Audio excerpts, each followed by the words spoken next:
তার ভাই উসমানী বিমানবন্দর প্রকৃত আন্তর্জাতিক বিমানবন্দর করার ব্যাপারে যে ক্যাম্পেইন কমিটি হয়েছে, আপনি এর কনভেনার, তো এটা কর্মসূচি বাস্তবায়নে এখন কি করছেন আপনারা? ধন্যবাদ আপনাকে। আমরা campaign committee UK for fully functional Osmani এয়ারপোর্টে একটা ক্যাম্পেইন কমিটি আমরা করেছি।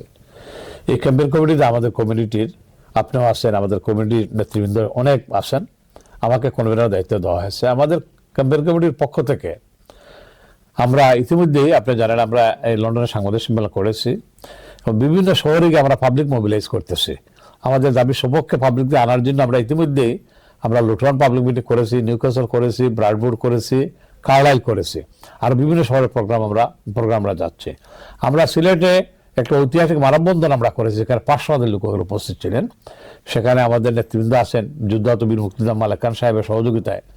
সেখানে আমরা আমাদের এই যে সচিব যারা আব্দুর রহমান সেখানে গিয়েছিলেন। আমরা সেখানে সাংবাদিক সম্মেলন করেছি। আমরা সিলেটের সাংবাদিক সম্মেলন এই ব্যাপারে বক্তব্য রেখেছি, মৌলভীবাজারে বক্তব্য রেখেছি, বিভিন্ন জায়গায় সভাসমিতি বাংলাদেশ সমিতি যেখানে মিটিং করে সেখানে কথা উত্থাপন করেছে। তা আমরা হাইকমিশনের মাধ্যমে আমরা বিবরণটা আরও পাঠাবো। আমাদের ক্যাম্পেইন খুব জোরদার হচ্ছে, আমরা বিপুল পরিমাণ জনগণের আমরা সমর্থন পাচ্ছি। সবাই বলছেন যে আপনারা শুধু ক্যাম্পেইন করলে মিটিং করলে হবে না, আপনারা এই দাবি বাস্তবায়নের জন্য আপনারা রেমিটেন্স পাঠানো বন্ধ করেন 1 মাসের জন্য, এই দাবি বাস্তবায়নের জন্য আপনারা বিমান বয়কট করেন 1 মাসের জন্য। এটা সবাই আমাদের বলতেছেন। তা আমরা কর্মসূচি এখন আমরা দিচ্ছি না, এখন আমরা পাবলিককে মোবিলাইজ করে আমাদের দাবি সপক্ষে সবাইকে নিয়ে আসতেছি, আনার চেষ্টা করতেছি। যদি সরকার, বর্তমান সরকার বা ভবিষ্যতের সরকার কেউ যদি আমাদের ওসমানীকে ফুললি ফাংশনাল এয়ারপোর্ট না করে, অন্যান্য বিমান নামার সুযোগ না দেয় সেখানে, তাহলে আমরা কঠোর কর্মসূচি আমরা দিতে বাধ্য হব। পরিষ্কার আমরা বলেছি, আমরা রেমিটেন্স পাঠানো বন্ধ করবো 1 মাসের জন্য, আমরা বিমান বয়কট করবো 1 মাসের জন্য। কারণ বয়কটে না গেলে আপনি জানেন যে সোজা আঙ্গুলে ঘি উঠে না, তুলতে হলে বাঁকা করতে হয়। আমরা কঠোর কর্মসূচি আমরা। তবে আমার বিশ্বাস এই সময়ে অন্তত ডক্টর ইউনূসের সরকার এই ব্যবস্থাটা করবেন আমার বিশ্বাস। কিন্তু ওয়ার্ল্ড ওয়াইড বাংলাদেশে অর্থাৎ অন্যান্য দেশে যারা আছেন এদের সাথে সংযোগ সাধনে বা আমাদের আন্দোলনে সম্পৃক্ত করার জন্য কি চিন্তা করছেন? না, এটা আমরা ওয়ার্ল্ড ওয়াইড আমরা আপনার যোগাযোগ আছে আমাদের। আমাদের আপনার নিউ ইয়র্ক, বিশেষ করে আপনি জানেন আমাদের ভাই হলকু কামাল খুবই অ্যাক্টিভ দাবি দেওয়া, উনি আমাদের সমর্থন দিয়ে যাচ্ছেন। আমেরিকাতে অনেক আছেন আমাদের নেতৃবৃন্দ, সহযোগিতা করে যায়। আমাদের হাসান ভাই নিউ ইয়র্কে আছেন, হেলাল ভাই, হ্যাঁ আমাদের হেলাল চৌধুরী তো আছেনই, ওনারা গ্লোবাল ডাইরেকশনে কাজ করতেছেন। এছাড়া আমাদের সোহরাব হোসেন বাবুই আছেন, একজন রাজনৈতিক নেতা বা সাংবাদিক, যে বাংলাদেশ পত্রিকার সম্পাদক। এছাড়া আমরা অন্যান্য দেশেও আমাদের যোগাযোগ কানেকশন আছে। আমরা বিশেষ করে ভয়েস অফ গ্লোবাল বাংলাদেশের একটা বড় নেটওয়ার্ক সারা ওয়ার্ল্ড ওয়াইড, আমরা তাদের সাথেও যোগাযোগ করতেছি। এবং আমাদের ক্যাম্পেইন কমিটি আপনার বিভিন্ন জায়গায় ব্রাঞ্চ আমরা করতেছি, শাখা কমিটি করতেছি, অন্যান্য দেশে আমরা করতেছি, আমরা করে যাচ্ছি, চেষ্টা চালিয়ে যাচ্ছি আমরা। অন্তর্বর্তীকালীন সরকারের প্রধানের সাথে আপনারা মিটিং করেছেন, অনেকগুলো দাবি উত্থাপন করেছেন। উসমানী বিমানবন্দরের ব্যাপারে আপনি কি বললেন এবং তার প্রতিক্রিয়া কি ছিল? জি, আপনাকে ধন্যবাদ সাইদ ভাই, আপনার মানব টিভিকে ধন্যবাদ। আমরা গত 5ই December voice for global Bangladesh, এটা ইন্টারন্যাশনাল প্ল্যাটফর্ম, এটার পক্ষ থেকে আমরা মাননীয় প্রধান উপদেষ্টা নোবেল লরেট ডক্টর মোহাম্মদ ইউনূসের সাথে দেখা করেছিলাম। উনি আমাদের আমন্ত্রণ জানিয়েছিলেন রাষ্ট্রীয় অতিথি ভবন যমুনায়। আমরা সেখানে 11টি রাষ্ট্রের 30 জন প্রতিনিধিরা উপস্থিত ছিলাম। আমার দায়িত্ব ছিল সেখানে এনআরবি ইস্যুটাকে আপনার রেজ করা। আমার টিমের অন্যান্য যারা আছেন তারা অন্যান্য ইস্যু নিয়ে তারা আপনার বিভিন্ন পেপার সাবমিট করেছেন, কথা বলেছেন, বাট আমার মেইন দায়িত্ব ছিল যে এনআরবি ইস্যুটাকে রেজ করা। এবং আমি সেখানে একটা স্মারকলিপি আমরা দিয়েছি আমাদের প্রধান উপদেষ্টার কাছে, সেখানে 17টা দাবি আমাদের উপস্থাপন করেছে। এই 17টা দাবির প্রথম দাবি হলো ওসমানী বিমানবন্দরকে ফুলি ফাংশনাল ইন্টারন্যাশনাল এয়ারপোর্ট করা। ওনাকে আমরা বলেছি যে দেখেন, ওসমানী বিমানবন্দর আজকে 22 বছর ধরে ইন্টারন্যাশনাল এয়ারপোর্ট সরকার থেকে ঘোষণা করা হয়েছে। নামেটা ইন্টারন্যাশনাল এয়ারপোর্ট, কিন্তু কাজে এটা নয়।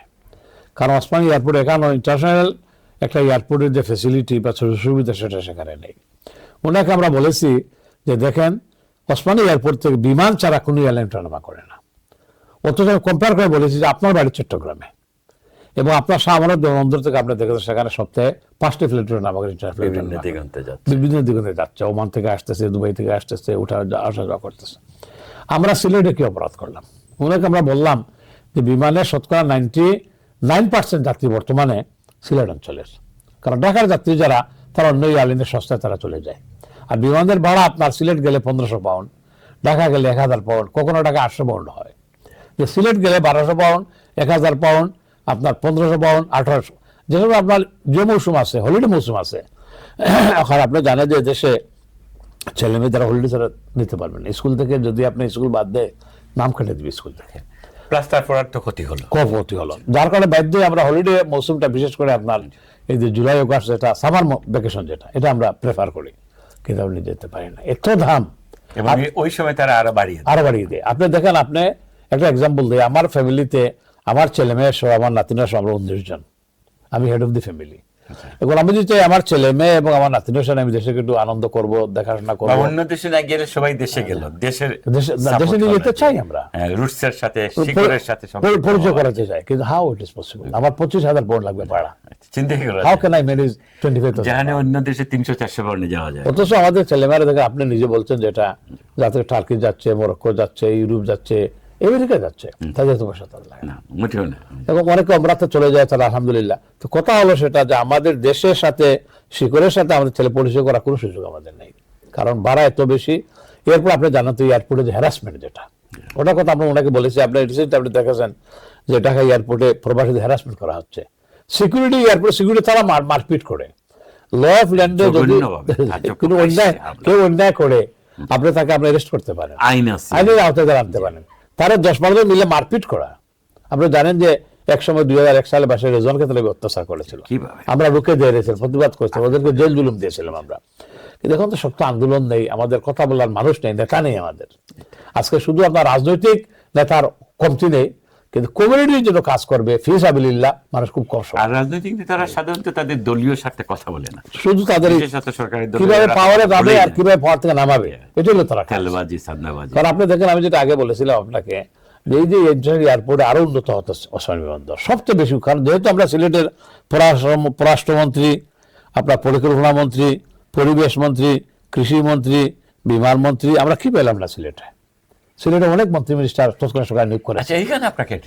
একমাত্র সাইফুর রহমান বিএনপির আমলে, উনি আপনার মন্ত্রী হওয়ার পরে যে কাজ করেছেন, রিয়েল এডমিরাল মাহবুব আলী খান সাহেব, উনি আপনার যে কিছু কাজ করেছেন। আপনার মনে করেন আমাদের হুমায়ুন চৌধুরী সাহেব, উনি স্পিকার ছিলেন, উনাদের অনেক অবদান আছে, আমরা স্বীকার করতে পারি। সাইফুর রহমান সাহেবের তুলনায় নেই। সাইফুর রহমান যা করেছিলেন আর কেউ এতটুকু করতে পারে না, ভাবেই নাই। কিন্তু একটা প্রশ্ন থাকে ভাই, এই যে অন্যান্য যারা মন্ত্রী ছিলেন, এরা তো আমাদের সিলেট অঞ্চলে, কিন্তু তারা এই কাজটা করলেন না কেন? কি হতে পারে? এটা আমার তাদের সদিচ্ছার অভাব। তারা অন্যান্য দান্দালি তারা ব্যস্ত ছিলেন। আপনি আশ্চর্য হবেন যে আমাদের পরিকল্পনা মন্ত্রী বন্যা সাহেব, উনি মন্ত্রী তার অবস্থা বলেছেন যে উনি আপনার সুনামগঞ্জের হাওড় অঞ্চলে উনি এয়ারপোর্ট করবেন, উনি ফ্লাই ব্রিজ করবেন, আপনার হাওড়ের উপরে উনি ব্রিজ নিয়ে যাবেন। অনেক আকাশচুম্বী উনি কল্পনা করেছেন। ভালো করলে আমাদের আপত্তি নেই সুনামগঞ্জে করলে, কিন্তু ওসমানী বন্দর যেটা আছে ওটাকে ফুল্লি ভান্ডার করতে পারলেন না, এটা তো অত্যন্ত বেদনাদায়ক। সুযোগ পেলে আপনার কাজ করতে হয়। সাইফুর রহমান সুযোগ, আপনার যারা সাইফুর সুযোগ পেয়েছিলেন, উনি কয়েকবারে মন্ত্রী ছিলেন, অর্থমন্ত্রী ছিলেন, উনি সরকারকে বাধ্য করে সরকার প্রধানকে আমার এই দাবি মানতে হবে, সেই দাবি করতে হবে। বিভিন্ন জায়গা থেকে দাবি আসলে বলতেন সিলেটেরটা কোথায়, নিয়ে আসে দুইটা একসাথে।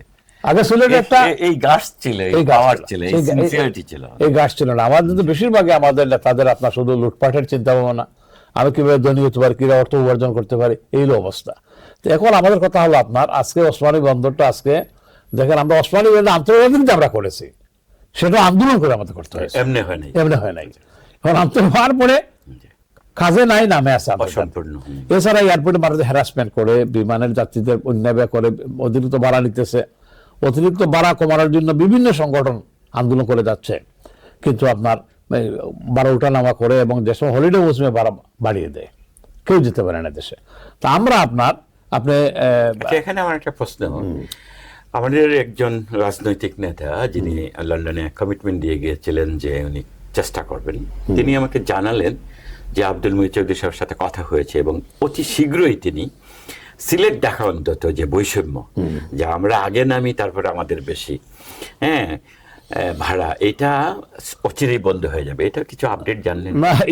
এটা আমরা শুনেছি, উনি মুহিত চৌধুরী সাহেব বক্তব্য দিয়েছেন, উনি মিডিয়া এসেছে বক্তব্যটা, কিন্তু এখন এটা ইমপ্লিমেন্ট হয়েছে কিনা আমি জানি না। আচ্ছা, এটা কিন্তু আমি আশাবাদী যে উনি, আমরা তো ওনার কাছ থেকে অনেক কিছু আশা করি, যেহেতু উনি সিলেটের কৃতি সন্তান, আগে উনি অ্যাডভাইজার উপদেষ্টা ছিলেন, একজন দক্ষ অভিজ্ঞ লোক। আমরা তো অনেক কিছু আশা করি, কিন্তু জানি না আমরা কতটুকু আশা বাস্তবায়িত হবে, কারণ যারা এক কথা আছে না, যারা লঙ্কায় যায় তারা রাবণ হয়ে যায়, কথাটা বুঝছেন? মানে উনি তো আমাদের সিলেটের লোক, সিলেটের তো আগেও অতীতে পেয়েছি আমরা। আমাদের পররাষ্ট্রমন্ত্রী উনি কী করলেন, কিন্তু আমাদের মন্ত্রীরা কী করলেন? বিমানমন্ত্রী সিলেটের, বিমানমন্ত্রী কী করলেন? বিমানমন্ত্রী কাজ করতে পারেন নাই, যার কারণে দেখেন ইন্ডিপেন্ডেন্ট ব্যারিস্টার সুমন ওনাকে ইলেকশন হারিয়ে ফেললো, ওনাকে কোনো পপুলারিটি নাই। আপনার কাজে দাঁড়িয়ে কাজ করা হবে আচ্ছা, না। প্রবাসীদের আর কোন দাবিটা আপনারা হাইলাইট করেছেন? না, আমরা যেখানে আমরা গিয়েছিলাম প্রধান উপদেষ্টার কাছে, আমরা আমাদের দাবি 17 দাবি আমরা এখন তুলেছি। পরের দাবি আমাদের ছিল আপনাকে যেটা বললাম, যে আপনার এই যে আমাদের পাওয়ার অফ অ্যাটর্নি ইস্যু, যেটা যে পাওয়ার অফ অ্যাটর্নি অন্যায়ভাবে বিগত সরকার বাংলাদেশ পাঁচশো বাধ্য করে আমাদের বিপদে ফেলেছে, এটা আপনার বাতিল করতে হবে এটা, এবং অন্যান্য আইডি গ্রহণ করতে হবে। এরপর আমরা তুলেছি নো ভিসা ইস্যু, আমরা তুলেছিলাম নো ভিসা ইস্যু। আমরা বলেছিলাম যে নো ভিসা মিনস হলো no visa required for Bangladesh. আমরা বাংলাদেশি, নো ভিসা এটা কোনো ভিসা নয়, এটা কোনো ফিজি হতে পারে না, এটা অযৌক্তিক, অন্যায়, আনলজিস্টিক। আমরা এটা প্রত্যাহার করে নেওয়া দরকার। যদি প্রত্যাহার না করেন তো একটা মিনিমাম একটা ফিজি রাখেন। কিন্তু দুঃখের ব্যাপার, আমরা 5 তারিখ মিটিং করলাম, 4 তারিখ শুনলাম, পরে আমরা পরের দিন জানলাম যে 4 ডিসেম্বর তারা আপনার 11 বছর পরে তারা রিভিউ করেছে, 2011 সালে রিভিউ করেছিল, এরপরে রিভিউ করে তারা ওটাকে যুক্তরাজ্যে 46.70 বাড়িয়ে দিয়েছে। এটা শুনে সাথে সাথে আমরা এই বয়সের গ্লোবাল বাংলাদেশ পক্ষ থেকে আমরা সিলেটে সাংবাদিক সম্মেলন করেছি, সেখানে জোরাল প্রতিবাদ আমরা জানিয়েছি যে আমরা এটা মানি না। এই যুক্তরাজ্য এখানে প্রতিবাদ হচ্ছে, আশা করি আমার এরপরে সরকার বিবেচনায় নেবেন এটা। নতুন হাইকমিশন এসেছেন, ওনার কাছে আমরা বলা হচ্ছে কমিউনিটির পক্ষ থেকে। এরপরে আমরা সেখানে নভিসা ইস্যু তুলেছি, আমরা তুলেছি আমাদের প্রবাসীদের বিনিয়োগের নিরাপত্তা, জার্মানের নিরাপত্তা ইস্যু তুলেছি, আমরা তুলেছি। আপনার বিনিয়োগের আগে এই যে আইডির বিষয়ে আপনার কথা বলে এসেছিলেন, ভেরি রিসেন্ট যে ব্যারিস্টার নাজির আহমদ এবং অলিউল্লাহ নোমান গেলেন, এইটার ব্যাপারে সর্বশেষ কি? না, এটা তো আইনি, ওরা তো আলাপ করেছেন আপনার এই যে পাওয়ার অফ অ্যাটর্নি ইস্যু। জি। আমরা কিন্তু আমাদের দাবিতে ছিল যে এনআইডি, যেটা এটা আপনারা জানেন, এনআইডি অত্যন্ত ইম্পর্টেন্ট, বেশি জরুরি বাংলাদেশে। এখন আজকাল বাংলাদেশে এনআইডি যদি আপনার না থাকে, জাতীয় পরিচয়পত্র না থাকে, আর ব্যাংক থেকেও টাকা তুলতে পারবেন না, সবকিছুতেই কোনো ট্যাক্স আপনি করতে পারবেন না, মানে সবসময় এনআইডি নম্বর আপনার দরকার। ইভেন বিমানের টিকিট কাটতে হলেও আপনাকে জিজ্ঞেস করে আপনার এনআইডি নম্বর কি। তো এই জন্য আমরা এনআইডি ব্যাপারে আমরা বলেছি, দেখেন যুক্তরাজ্যে আমরা 8 লক্ষ বাংলাদেশি আছি, কিন্তু আমাদের মনে হয় 1% মানুষ হবে এনআইডি কার্ড নেই। আমরা চাই ত্রুটি হাইকমিশন যাতে এটা ইস্যু করা হয়, শুরু হয়েছিল আগের হাইকমিশনের আমলে, কিন্তু মানে 100 কি 200 লোক এনআইডি কার্ড পেয়েছে, অনেক পেন্ডিং অবস্থায় পড়ে আছে। আমরা বলে আসছি যে এটাকে অতি দ্রুত সৌদি হাইকমিশন যাতে এনআইডি কার্ড অ্যাপ্লাই করতে পারে এবং মাসে পেতে পারে, এই জন্য ব্যবস্থা করা। আমরা এখানে সমস্যার কথা বলেছি যে প্রবাসীদের সহায় সম্পত্তির ব্যাপারে, বাংলাদেশে প্রবাসীদের সহায় সম্পত্তি বেদখল হচ্ছে, বাসাবাড়ি বেদখল হচ্ছে, আর পুলিশের কাছ থেকে কোনো আইনে আশ্রয় পাওয়া যায় না। এটা প্রবাসী কমপ্লেন্সের আসছে সিলেটে, আমরা কমপ্লেন করি, কিন্তু খুব একটা ইফেক্টিভ কোনো আমরা পাই না। আমরা ওনাকে বলেছি একটা ট্রাইব্যুনাল করার জন্য, স্পেশাল প্রবাসীদের জন্য, প্রভাবিতের জায়গা সম্পত্তি উদ্ধার করার জন্য একটা বিশেষ ট্রাইব্যুনালে বিচার হবে এবং আপনার এগুলো উদ্ধার করা হবে। এই আমরা বলেছি, এইভাবে আমরা প্রবাসীদের বিভিন্ন সমস্যা নিয়ে আমরা বলেছি। আর একটা কথা বলেছি যে রেমিটেন্স যুদ্ধ আপনারা আমাদের বলেন, কিন্তু প্রবাসীরা মারা গেলে তার লাশটা দেশে বিনা ভাড়ায় পাঠানো যায় না। আমরা দাবি তুলেছি যে বাংলাদেশের বিমান যাতে বিনা ভাড়ায় লাশটা দেশে যায়। সারা জীবন সে যুদ্ধ করলো, রেমিটেন্সের জন্য কাজ করলো, দেশে টাকা পাঠালো, মরার পরে দেখা যায় আমরা চাঁদা দিলে পয়সা পাঠাতে হয়। আপনি জানেন এই রিসেন্টলি আমি একটা যে পেলাম, আমাদের পর্তুগালের একজন প্রবাসী, আপনার কমলগঞ্জের একজন প্রবাসী, উনি মারা গেছেন পর্তুগালে কত বছর কাজ করার পরে, কিন্তু ওনার লাশ দেশে যাচ্ছে না। পরে কমলগঞ্জ প্রবাসী যারা আছেন বা অন্যান্য প্রবাসী যারা সবাই চাঁদা মিলে লাশটা পাঠিয়েছে। আমরা বয়সের গ্লোবাল বাংলাদেশের পক্ষ থেকে ওমানে একজন বাংলাদেশি মারা গেছেন, ওনার লাশ 3 মাস ধরে মর্গে পড়ে আছে, ওনার লাশ পাঠানোর টাকা নেই। পরে আমরা বয়সের গ্লোবাল বাংলাদেশে আমরা যারা ডাইরেক্টর যারা আছি সবাই মিলে চাঁদা তুলে আমরা ওনাকে দেশে পাঠিয়েছি। তো এইভাবে আমরা শুধু আমাদের যুক্তরাজ্যের নয়, আমরা বলেছি যে আমরা যাতে এই সৌদি আরব, সারা বিশ্বে আমরা হিসাব করে দেখেছি প্রায় 45 লক্ষ হবে শুধু সিলেটি লোক বহির্বিশ্বে বসবাস করে, 45 লাখ। আমরা সৌদি আরব, আপনার যুক্তরাষ্ট্র, বিভিন্ন দেশে 50 লাখের মতো হবে। তো আমরা বলেছি যে সিলেটিদের সুযোগ সুবিধা করার জন্য, অন্তত এয়ারপোর্ট ওপেন স্কাই খুলে দেওয়ার জন্য, যাতে আমরা ভারত দেশে যেতে পারি। দেখেন যদি অন্যান্য এয়ারলাইন সিলেটকে ল্যান্ডিং করে, এটা দেশের জন্য লাভ, দেশের অর্থনীতি। আপনি মনে করেন আপনি আশ্চর্য, আমি মাত্র 28 দিন দেশে ছিলাম, কিন্তু আমার খরচ হয়েছে 5 লক্ষ টাকা। এটা অটোমেটিক চলে যায়। তার মানে এই দেশের ব্যবসায়ীরাই তো বেনিফিটেড হচ্ছে, দেশের দোকানদার বেনিফিটেড জি, জি। হচ্ছে, আত্মীয় স্বজন বেনিফিটেড হচ্ছে, আর আমাদের প্রবাসীরা গেলে বিয়ে শাদী এটা ওটা সবকিছুতে সহযোগিতা করে। সহযোগিতা। এটা আর একটা বাজেটই থাকে। ইভেন আপনি দেখেন যে বাংলাদেশের এমন কোনো মুহূর্ত নাই, দুর্যোগ মুহূর্ত নাই, আপনি আইলা বলেন, করোনা বলেন, সিডর বলেন, ঘূর্ণিঝড় বলেন, বন্যা বলেন, এই যে রিসেন্টলি বন্যা হয়ে গেল, কোটি কোটি টাকা গেছে। এই যে করোনা হয়ে গেল আপনার 2 বছর আগে, কোটি কোটি টাকা গেছে। আর আমাদের আত্মীয় স্বজন অসুখ বিসুখ হলে, ছেলে মেয়ের বিয়ে প্রতিদিন লাগলে বিয়ে শাদী। সবকিছুতেই তো আমরা আছি। প্রতিদিন ঘুম থেকে উঠলে আপনার ফোন আসে ফোন আসে। যে ওনার একটা মেয়ের বিয়ে আপনি সাহায্য করেন বা ব্যবস্থা করে সাহায্য করেন। কারো অপারেশন, আমরা তো যুক্তরাজ্যে যখন যারা আমরা বসবাস করি, আমাদের আপনার ছেলে মেয়ে ওদেরকে আমরা দেশমুখী করতে চাই, ওরা তো দেশে যেতে চায় না, তবুও আমরা সুযোগটা পাই না। এখন তো আপনার একটা কথা, আমি আরেকটা কথা বলেছি আপনাকে, বলি আমি ওনাকে বলেছি যে আমাদের ইয়াং জেনারেশনকে দেশমুখী করার জন্য একটা স্পেশাল হলিডে প্যাকেজ ঘোষণা করার জন্য একটা দাবি বলেছি আমরা। আচ্ছা। তো গভর্নমেন্ট থেকে হলিডের সময় special holiday package only for young people, হ্যাঁ, সেফটি সিকিউরিটি সহ বাংলাদেশে যদি একটা এটা দেওয়া যায়, কম ভাড়া দিয়ে ঘোষণা করে মনে করেন যে স্পেশাল একটা বিমান চার্টার করলো সরকার, যে আমি 10টা বিমান দিব, ফ্লাইট দিব আপনার ইয়েতে হলিডের সময়, যে তোমরা আসো, তোমাদের ভাড়া আর 600 পাউন্ড করে আমরা ভাড়া নিব। সামান্য একটা ফ্যাসিলিটি দিলেই দিলেই আপনার সব এটা ক্যাম্পেইন হলো, স্বদেশমুখী হলো তারা। যে এটা তো সরকারের জন্য লাভ, দেশের জন্য লাভ। কিন্তু আমি যেটা জানতে চাই যে তখন ডক্টর ইউনূস কি প্রতিক্রিয়া দেখালেন, উনি কি বললেন? না, উনি তো আপনার প্রবাসীদের ব্যাপারে উনি খুবই আন্তরিক, আমি দেখলাম ওনাকে। উনি আমরা যে গেছি সেখানে আপনার, উনি আমাদের দেখে সারা ওয়ার্ল্ডের এত নেতৃবৃন্দ গেছেন, খুবই আনন্দ এবং উচ্ছ্বাস উনি প্রকাশ করেছেন। উনি বলেছেন যে আপনারা আমাদের জাতির সম্পদ, আপনারা আমাদের ব্লাড, আপনারা রেমিটেন্স না পাঠালে দেশ অচল। আপনাদের রেমিটেন্স দিয়ে আমি আপনার এই যে বৈদেশিক লোন যেগুলো আছে সরকারের, এই লোনও পরিশোধ করতেছি, এই দেশ চলতেছে আপনাদের টাকায়। আপনারা রেমিটেন্স পাঠান, আপনাদের এই যে দাবি দেওয়া যেগুলো পেশ করেছেন, আমাদের একটু সময় দেন। আমরা যেহেতু নতুন সরকার এসেছি, আমরা এগুলো একটু চিন্তা ভাবনা করে দেখি, আমরা ওয়ান বাই ওয়ান চেষ্টা করবো আপনাদের এইগুলা বাস্তব। উনি এইভাবে আপনার মনে আছে ভাই, আমরা ডক্টর ইউনূসকে যখন নোবেল লরিট থরথাজা নোবেল নিয়ে যাচ্ছিলেন লন্ডন হয়ে, আমরাই তো সবচেয়ে বড় সম্বর্ধনা দিলাম, এখানে আলেকজান্ডার ফেলেছে। গত পরশু দিন 21শে বইমেলায় অবশ্য উদ্বোধনী অনুষ্ঠানে তিনি আমাদের প্রবাসের কথা খুব জোর গলায় বলেছেন, সম্মান জানিয়েছেন। তা আপনার কি মনে হয় এই ইন্টারিম গভর্নমেন্টের টাইমে, এই সময়ের ভিতরে আমাদের দাবিগুলো কি পূরণ হবে? আমরা তো আশাবাদী, কিন্তু আসলে সরকার তো আপনার বর্তমান সরকার দেখছি আমি যে বহুমুখী আপনার চাপের মাঝে আছে, চাপ এবং সমস্যার সম্মুখীন। এটা ইন্টারন্যাশনাল চাপ, একটা রাজনৈতিক চাপ, এরপরে সরকার তো নতুন সরকার, যারা অ্যাডভাইজার যারা নিয়োগ হয়েছে ওরা সবই নন পলিটিক্যাল, ওনাদেরকে অনেকের প্রিভিয়াস কোনো পলিটিক্যাল কোনো এক্সপিরিয়েন্স নেই, রাষ্ট্র পরিচালনার কোনো অভিজ্ঞতা নেই। আপনি দেখেন এখন আপনার অতীতে গভর্নমেন্টগুলো ছিল, মানুষ আসছে এত নামে নেই, দাবি দেওয়া নেই। এই সরকার আসার সাথে সাথে আমরাও নেমেছি, সবাই নেমেছে, প্রতিদিন আপনার দাবির আন্দোলন চলতে টাকা দেওয়ার। আমার বিশ্বাস যে ওনারা আপনার ওনার আমলে ওনারা যদি ভালো কাজ করতে পারবে চাইলে, ওনারা যেহেতু উনি যে দেখেন একটা কাজ আপনার পাওয়ার অফ অ্যাটর্নি অর্ডিন্যান্স যেটা সাথে সাথে হয়ে সমাধান করে দিয়েছে, মানে চাইলে পারবে করতে পারবে। এবং এটা ঠিক, মানুষ কথা বলার সাহস পাচ্ছে, দাবি নিয়ে মানুষ নামছে, মানে এটার জন্য মনে আশার আলো দেখা দিয়ে। আগে তো মানুষ অন্যদের বিগত সরকার আমলে তো মানুষ কথা বলতে পারতো না, কিছুই বলতে পারতো না, সাহস করতে পারতো না। ইভেন দলীয় নেতা তারাও বলতে পারতো না, চাকরি যাবে, তাদের পদ যাবে, ট্রাস্ট রক্ষা করতো। যাই হোক, এখন আমরা চাই যে সরকার আমলে অন্তত পক্ষে তাদেরকে সময় দেওয়া উচিত। আমি মনে করি তাদেরকে তাড়াহুড়া না করে তাদেরকে সময় দেওয়া উচিত, যাতে তারা কিছু ভালো কাজ করতে পারে, আর সংস্কারও তারা করা উচিত, আর নির্বাচনের দিকে তারা এগোনো উচিত। এটা তো সত্যি যে একটা সুনির্দিষ্ট ভালো নির্বাচন উপহার দেয়াই তো তাদের কাজ, যত দ্রুত সম্ভব প্রাইমারি সংস্কার সাধনের পরেই নির্বাচন দিয়ে দেওয়া উচিত, এটা তো ন্যাচারাল এবং সব মানুষেরই দাবি।